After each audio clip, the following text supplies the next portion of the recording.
Ahmed is watching carefully as non-Muslim politician Peter King, head of the House Homeland Security Committee, speaks about her religion, Islam, describing it as a possible source of domestic terrorism.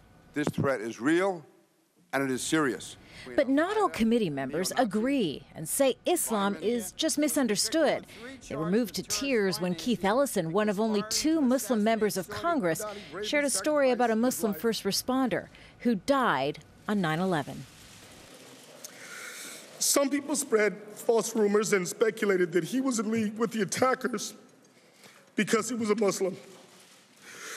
But it was only when his remains were identified that these lies were exposed. The Muslim community also worries the hearing itself lends credibility to unsubstantiated claims King's made about American Muslims, including his view more than 80% of U.S. mosques are tainted by radicals. To say that this is a mainstream element in all of the mosques is absolute twaddle. It just doesn't exist.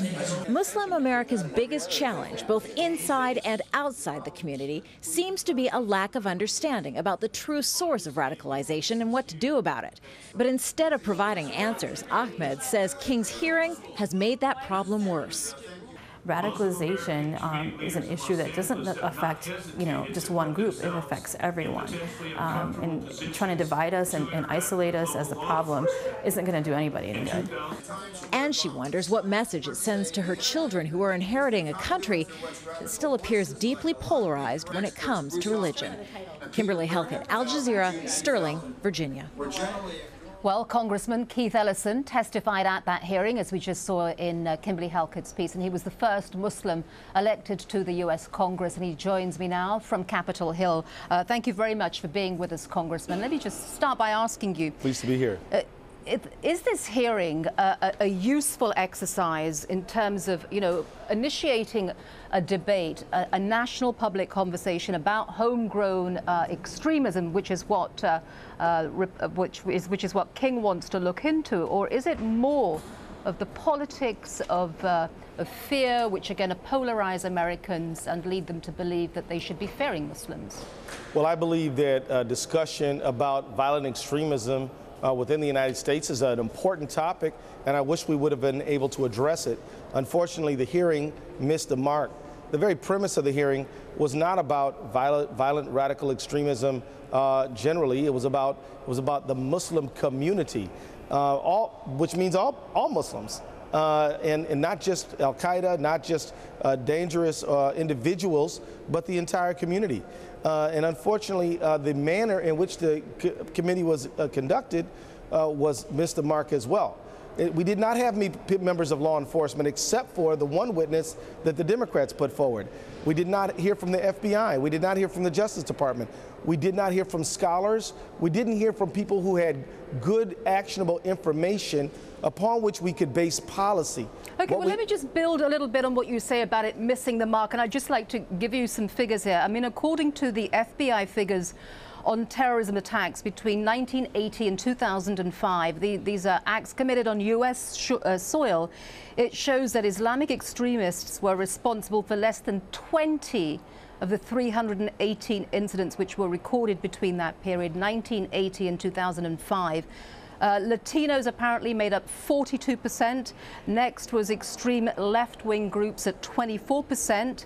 At 7% was Jewish extremists. And then you had Islamic extremists in 6% in fourth place, followed by communists at 5%, and 16% included others. So why wasn't this an opportunity, if you're going to talk about homegrown extremism, to talk about it in very general terms rather than just isolate, and some would say single out, the Muslim community here? Well, I mean, because in our system, the chairman of the committee gets to determine the agenda, and the agenda that this chairman chose was radicalization, violent radicalization within the Muslim community and the Muslim community's response. He's the agenda setter.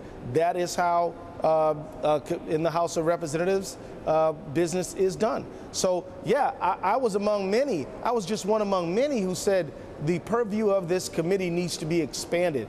Let's talk about these white supremacist groups. Let's talk about these people who use these tax protesters and these militia types and folks like Timothy McVeigh. Let's not limit it to any groups. On the left, on the right, anyone who would try to use violence and kill fellow Americans in order to establish a political or religious point.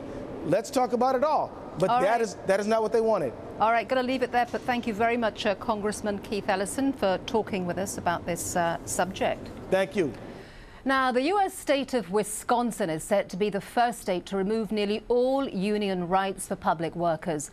The Republican-dominated state assembly has passed the bill less than 24 hours after the state Senate approved the measure on Wednesday night.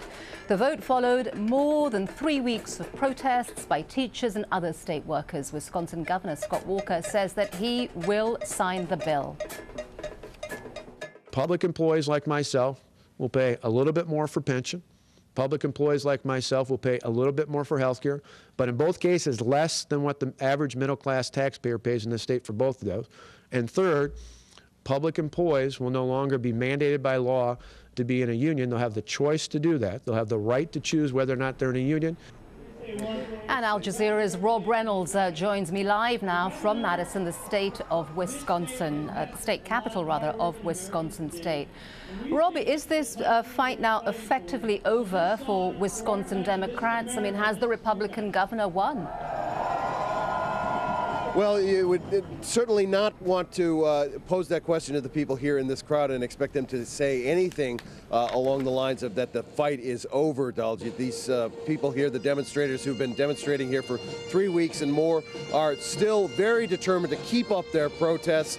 They're getting help from around the country, and in fact, I'm joined by a very prominent Democratic activist and civil rights activist, Reverend Jesse Jackson. Reverend Jackson, thanks for joining us here. Spirits have never been higher.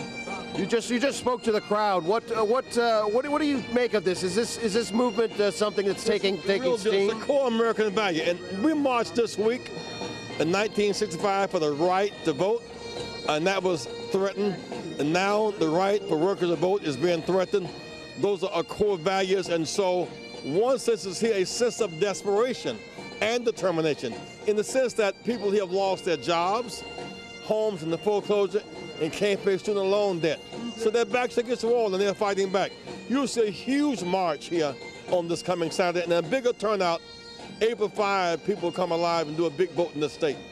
Now, the question is, however, that since the state's legislature has already passed this bill, which would effectively strip most collective bargaining powers from the state unions, isn't the fight actually over? Haven't the union supporters lost? So many times they denied us the right to vote, but we never stopped fighting back. This is not a one-round, one-lick fight.